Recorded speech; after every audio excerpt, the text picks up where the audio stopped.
Good evening and welcome to the news here on Sabha TV. You're watching the news tonight where we get you the day's top developing stories from India and across the world. Today, of course, we're taking a special focus on Greece, the debt crisis there, what happens of it, what's the next scenario. That, of course, a little later, but first, let's get you the headlines. BJP remains tight-lipped over Sushma Swaraj and Vasundhara Raje's alleged links to Lalit Modi. Stand by both the leaders while party president Amit Shah meets Modi over the crisis. Congress under the corruption radar as well. CBI files a case against Himachal CM Veerbhadra Singh and his family over disproportionate assets, income of 6.1 crore rupees under the scanner. Mumbai comes to a complete standstill after torrential rains crippled the city. Suburban trains come to a halt. Government warns residents to stay indoors in the face of high tide. And panic sets in among Greek citizens over 2 billion euros withdrawn from banks as government fails to reach a bailout agreement.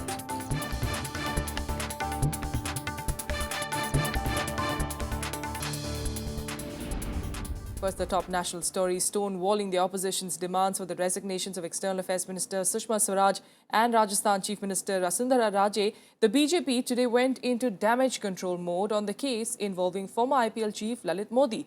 Party chief Amit Shah met Prime Minister Narendra Modi in Delhi for what was reported as a detailed discussion on the issue.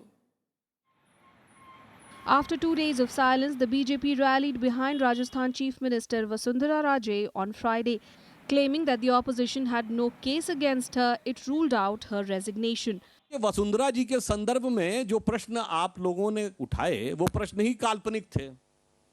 वह media के एक वर्ग की कल्पना से उपजे हुए थे जिसमें कि कोई तथ्य है ही नहीं कि वसुंधरा जी का क्या होगा, वो रहेंगी नहीं रहेंगी। इस प्रकार के काल्पनिक प्रश्नों के कारण आप लोगों को ऐसा लगता है कि पार्टी ने प्रतिक्रिया नहीं की। पार्टी उन्होंने अपना मत स्पष्ट कर दिया था, पार्टी ने भी अपना मत स्पष्ट कर दिया। Earlier in the day, unclear about her fate, Vasundhara Raje skipped a function in Anandpur Sahib in Punjab where she would have met BJP President Amit Shah and Union Home Minister Rajnath Singh. She was scheduled to attend the function to commemorate 350 years of the Sikh shrine. The BJP's backing for Raje came amid support for her from her state unit. Bharatiya Janata party ने 2013 का चुनाव आदरणीय वसुंधरा जी के नेतृत्व में चुनाव लड़ा और उन्हीं के नेतृत्व में 163 जीत करके आई हैं। पूरी राजस्थान की जनता विश्वास करती है। हम सारे विधायक उनकी कार्यशैली में, उनकी भावनाओं में विश्वास करते हैं और हम उन्हीं के साथ खड़े हुए हैं। उन्हीं के नेतृत्व में हम काम करेंगे। आरोप निराधार आरोप हैं। ये एकदम आरोप झूठे आरोप है और जैसा कि हमारी मुख्यमंत्री जी ने स्पष्ट कह भी दिया कि ये जो डॉक्यूमेंट्स है वो फर्जी डॉक्यूमेंट्स है और उसके ऊपर कोई हस्ताक्षर भी नहीं है। The Congress, on the other hand, kept up its attack on the government. The party wondered why the government was not making any efforts to bring former IPL boss Lalit Modi back to India. तो ये बिल्कुल arm twisting tactics है Bharatiya Janata party की, लेकिन वो चाहे लाख कोशिश करें, वो 100 कांग्रेसी लोगों को मुलव्वस करने के लिए उन पर इल्ज़ाम लगाएं। इस वक्त देश का ध्यान भारतीय जनता पार्टी की तरफ है, प्राइम मिनिस्टर की तरफ है और जो लोग इस वक्त इन्वॉल्व हैं उनकी तरफ है। ये लोगों का ध्यान इस वक्त बांट नहीं सकते हैं। Now on a day when the whole world expected that he will speak out for upholding the legal and constitutional principles in this country, as the Prime Minister of the country, he needs to respond to an open violation of the constitutional principle. And there are no two differences between the two cases. External Affairs Minister Sushma Swaraj kept her official engagements. She called on visiting Tanzanian President Jakaya Kikwete. Swaraj is the only BJP leader who is in the opposition crosshairs for reportedly helping former IPL chief Lalit Modi get travel documents from Britain to travel to Portugal. Congress party न तो आज जमीन की सच्चाई को देखना पसंद कर रही है और डिफरेशन की डिफीट और उसकी डुगडुगी के सहारे वो अपने राजनीतिक जमीन को तलाश रही है। Friday saw hectic consultations in the BJP with party chief Amit Shah discussing damage control measures with Prime Minister Narendra Modi. Shah is also reported to be in touch with the RSS leadership on the issue. Bureau Report, Rajya Sabha TV. Meanwhile, the CBI has initiated an inquiry against Congress leader and Himachal Pradesh Chief Minister Veerbhadra Singh and his relatives in a disproportionate assets case worth 6.1 crore rupees. This pertains to the time Veerbhadra served as the Union Minister of Steel in the UPA government between 2009 and 2011. The CBI is probing multiple allegations against him, including graft, money laundering and forgery. He is also accused of granting favors in return for unsecured loans obtained by his family from some private companies. Cases have also been filed against his wife and children. The CM had to resign from the Union Cabinet in June 2012 over allegations of corruption. He, however, says that he has done nothing wrong and is ready for any kind of inquiry.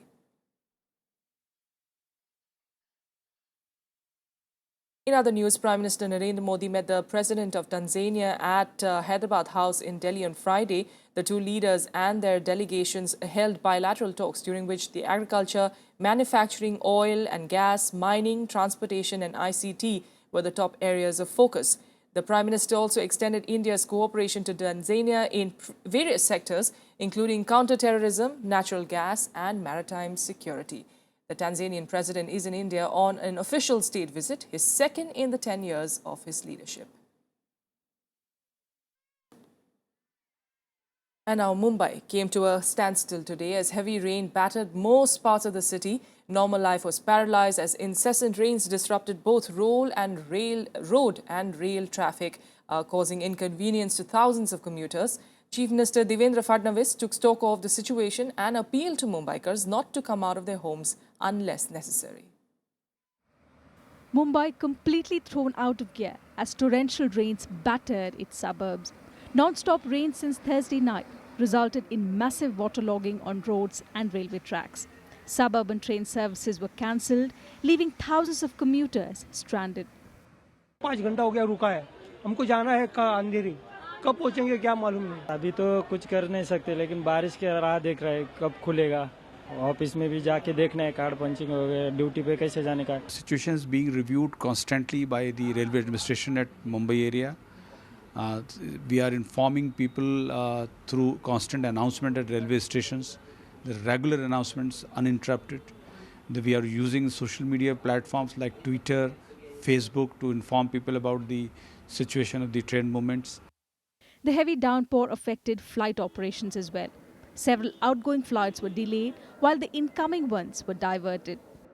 काफ़ी flights late है मुझे उसका detail तो नहीं है लेकिन काफ़ी flights ले पैसेंजर्स काफ़ी परेशान हैं यहाँ पर जो आए हुए हैं लेने वाले काफ़ी सब परेशान हैं Waterlogging was seen in almost all low-lying areas of Mumbai and its suburbs, including Kurla, Chembur, Tilaknagar, Andheri, Parel, Lower Parel, Thane, Navi Mumbai and Dombivali. Already crippled by rain, the maximum city was also hit by a high tide Friday afternoon. Fearing a flood-like situation, the Navy was put on standby. The BMC issued an advisory asking people not to venture out unnecessarily. ऐसे समय थोड़ा सा लोगों ने ध्यान देना चाहिए रास्तों के ऊपर भी क्योंकि मुंबई की एक टिपिकल ये है कि जब हाई टाइड आता है तो वाटर लॉगिंग उतना फास्ट किसी भी तरीके से बाहर नहीं निकाला जा सकता उसकी ओर ध्यान देने की आवश्यकता है The rain-related problems are expected to continue for Mumbaikars for a few more days, as the Met Department has predicted heavy to very heavy monsoon showers over the weekend. Bureau Report, Rajya Sabha TV. The Supreme Court has extended the time for conducting the All India Pre-Medical Test 2015. The court gave the order while hearing a plea by the CBSE that is responsible for holding the exam. The Apex Court has directed the board to conduct the exam and declare the results by the 17th of August now. The Supreme Court had scrapped the AIPMT examination held on the 5th of May on the ground of large-scale irregularities and ordered the CBSE to conduct fresh exams within 4 weeks. The CBSE, however, pleaded for more time for conducting the exam. Over 6 lakh students took the test for over 3,800 medical seats this year. The test was cancelled after answers to 123 questions were transmitted via mobile phones in Bihar, Jharkhand, Rajasthan, Haryana and several other states. With that, let's get you through more quick updates from across the country. The death toll in the Hooch tragedy in Malad's Malwani area rose to 33 on Friday. 20 people died overnight while 9 others are critical. Investigators are yet to find out the total number of those who consumed the spurious alcohol sold in one of the shanties in a slum in Lakshmi Nagar area. Reports said the alleged mastermind, a woman called Akka, who supplied the beverage to the shanty, is on the run. Her accomplice is being questioned by the police. Sahara chief Subrata Roy was sent back to jail after he failed to get a bank guarantee of 5,000 crore rupees. The Sahara group told the court that one of the financial institutions backed out at the last minute. However, the Supreme Court reiterated that Roy will have to furnish the money in cash and a bank guarantee of an equal amount to secure his release. At least 13 people were killed and 10 injured when a fire broke out at a hotel in Babaganj area of Pratapgarh in UP. Among those killed are 2 doctors and a journalist. The incident took place early on Friday morning. The cause of the fire is yet to be ascertained, although prima facie it appears to be a case of an electrical short circuit. The AAP government in Delhi today forwarded a complaint of corruption against ACB Chief M.K. Meena to the Vigilance Department. The complaint was filed against a retired police inspector Jawahar Lal, who has accused the newly appointed ACB chief of embezzling 20 lakh rupees. The Jammu and Kashmir police imposed restriction in parts of Srinagar and North Kashmir to prevent separatist plan to visit Sopore. The separatist leaders had called for a protest march in Sopore against the killing of civilians by unidentified militants last week. Restrictions were imposed in downtown Srinagar as a precautionary measure to maintain law and order.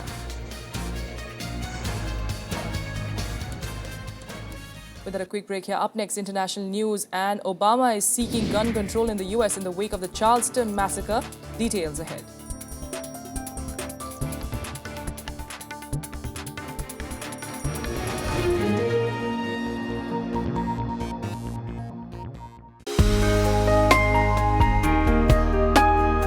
My softwares are not popular just the people are citing. They are using practically. Whatever we have predicted, 70 to 80%, it worked very well. Alone you cannot work. You have to work in the same experimental people, theoretical people, other people. So make a team and work as a big team for the nation. Watch Eureka with Dr. GPS Raghava, scientist and head of Bioinformatics Center, IMTech, only on Rajya Sabha television.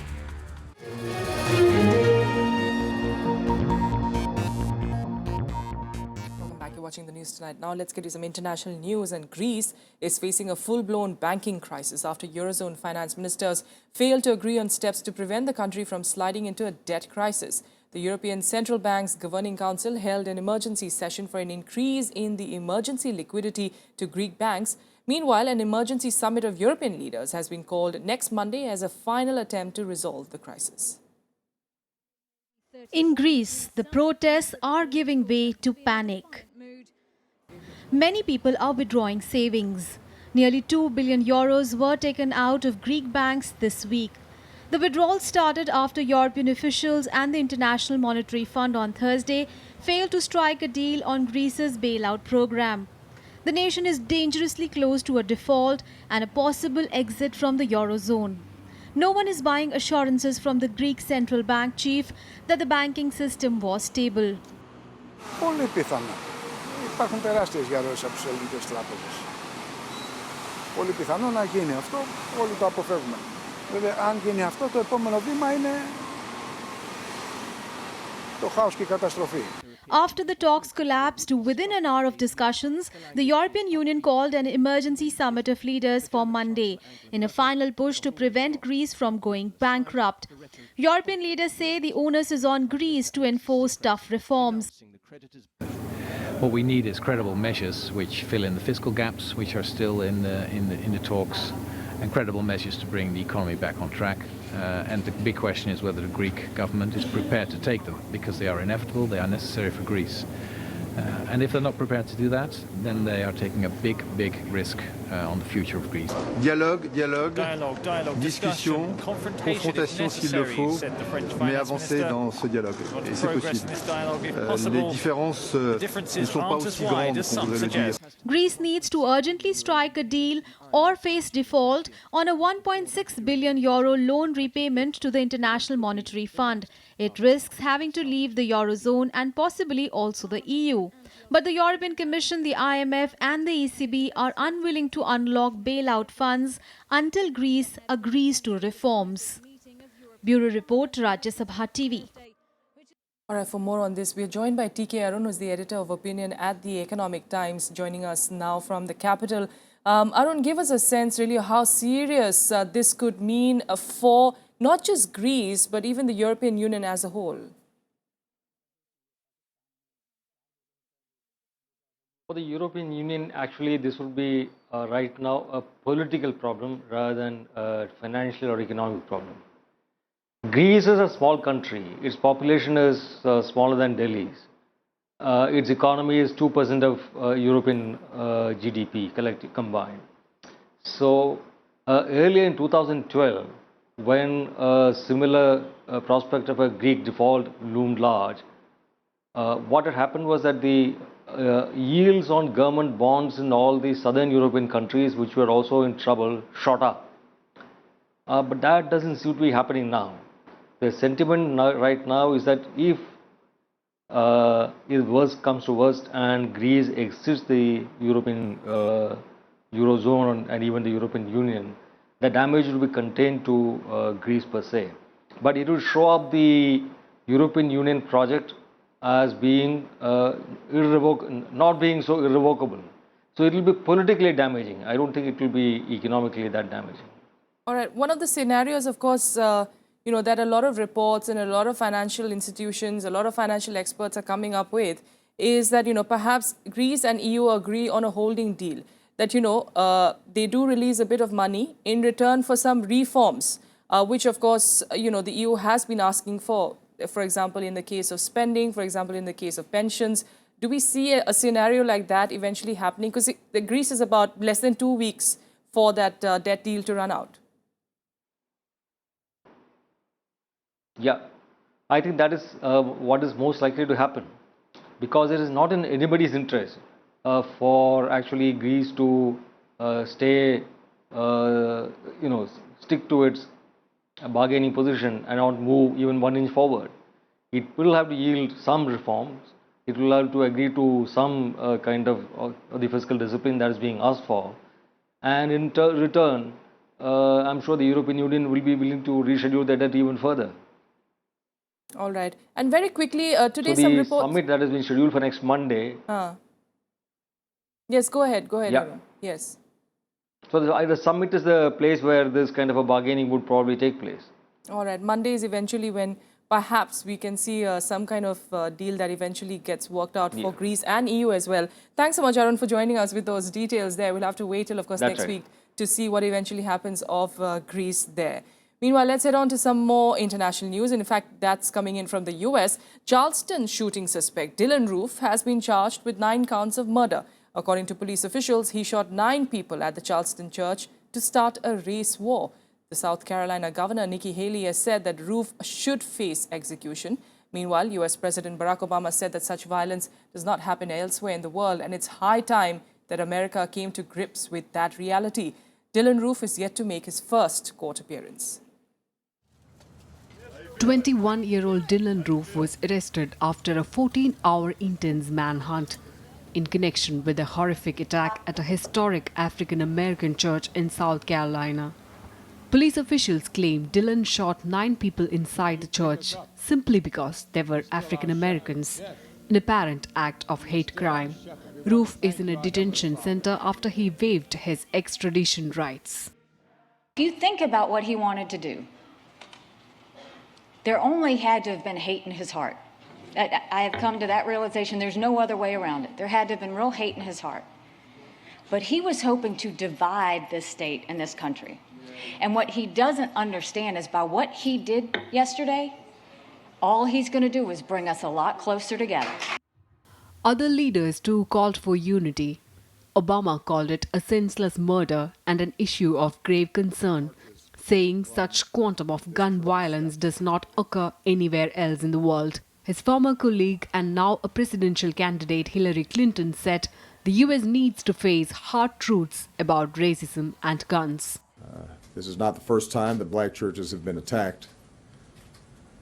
And we know that hatred across races and faiths pose a particular threat to our democracy and our ideals. In order to make sense of it, we have to be honest. We have to face hard truths about race, violence, guns, and division. Mourners gathered at the Charleston church to hold prayers and vigils. Post the horrific shooting, a sense of unity seems to have gripped the people. Churches in Charleston were filled to overflowing when evening prayer services were held. Bureau Report, Rajya TV. Meanwhile, Thailand Prime Minister Prayut Chan-o-cha has urged people not to panic after the country reported its first MERS case. The Thai PM said the country was well prepared to tackle the situation hours after a 75-year-old businessman from Oman tested positive for the virus. Relatives of the businessman have also shown symptoms of the flu and are being tested, even as they remain in quarantine. Meanwhile, South Korea has said that the outbreak of MERS in the country appears to have leveled off as just one new patient was reported. A total of 166 people have been infected, while 24 have died in the South Korean outbreak. 확진자는 현재 총 166명입니다. 치료 중인 환자는 112명이고 퇴원 30명, 사망 24명입니다. 전일 대비해서 신규 확진자는 1명이 늘었고 퇴원자는 6명, 사망자는 1명이 추가가 됐습니다. Now, as the world grapples with a growing humanitarian crisis as far as migrants are concerned, a UN report released on Thursday puts forth some disturbing figures. The world body says 1 in every 122 people in the world is now either a refugee or displaced in his own country or seeking asylum abroad.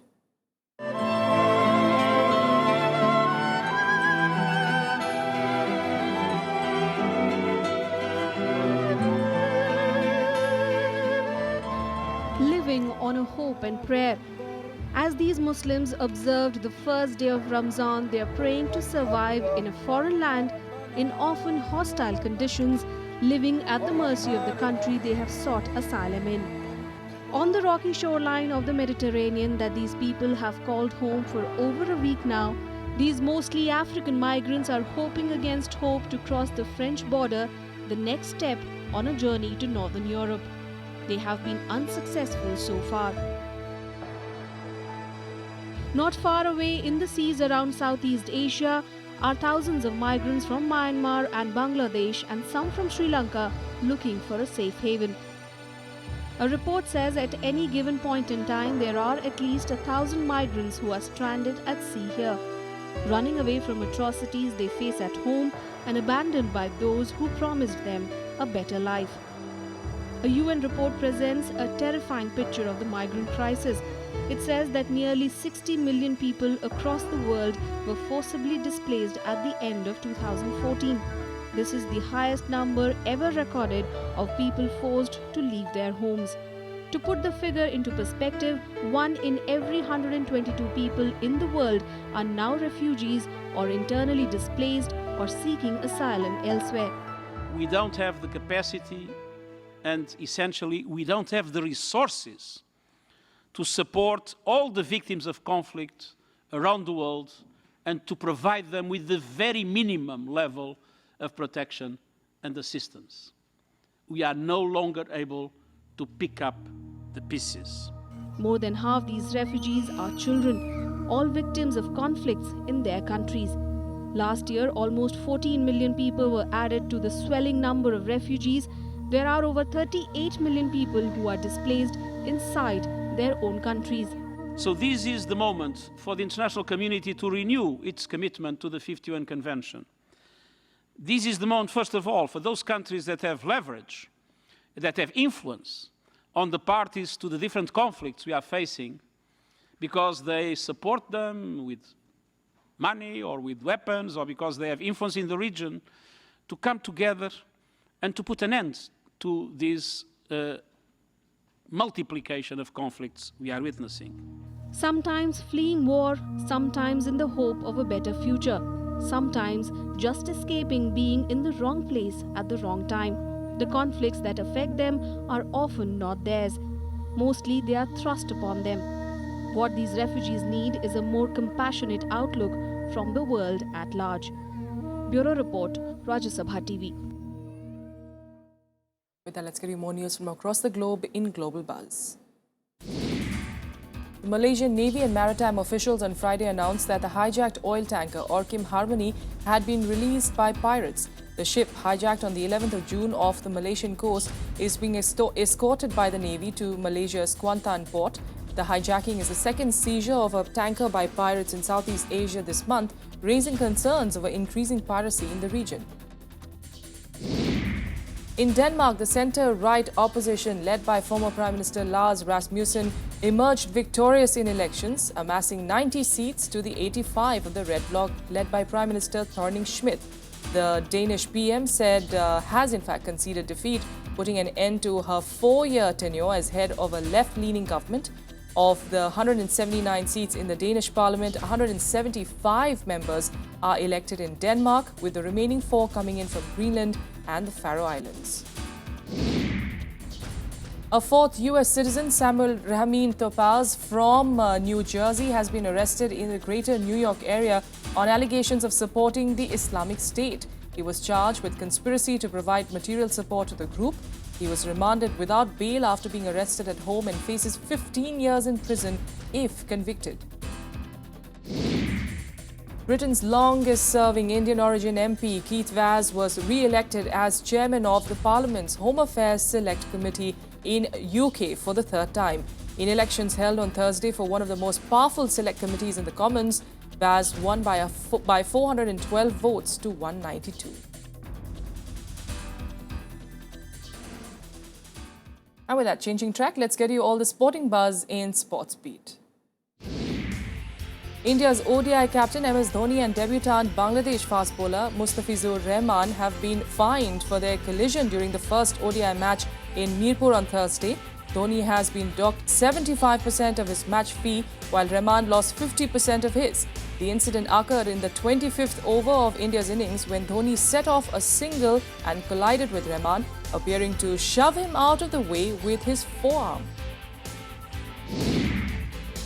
Leander Paes and his partner Daniel Nestor disposed of the challenge of Marc Lopez and Rafael Nadal in straight sets to progress to the semi-finals of the ATP Aegon Championships. The third-seeded Indo-Canadian pair got the better of the unseeded Spanish pair 7-6, 6-4 in the quarterfinals. Meanwhile, John Isner beat Feliciano Lopez in a big serving match at the Queen's Club to reach the quarterfinals. The American defeated the 8th-seeded Spaniard 7-6, 6-7, 7-6 and will next play Viktor Troicki. Serbia's Troicki knocked out 4th-seeded Marin Cilic of Croatia 6-7, 6-2, 6-3. 2 Argentine businessmen wanted by U.S. prosecutors as part of the FIFA bribery investigation turned themselves in to authorities at Buenos Aires. Hugo Jenkins and his son were among 14 current and former FIFA officials and corporate executives indicted in the U.S. last month on charges of racketeering and corruption that rocked the soccer world. And with that, we've come to the end of News Tonight. But before that, let's take a look at the Yoga Day preparation from all across the country. The first International Yoga Day will be celebrated on Sunday. Thanks a lot for joining us.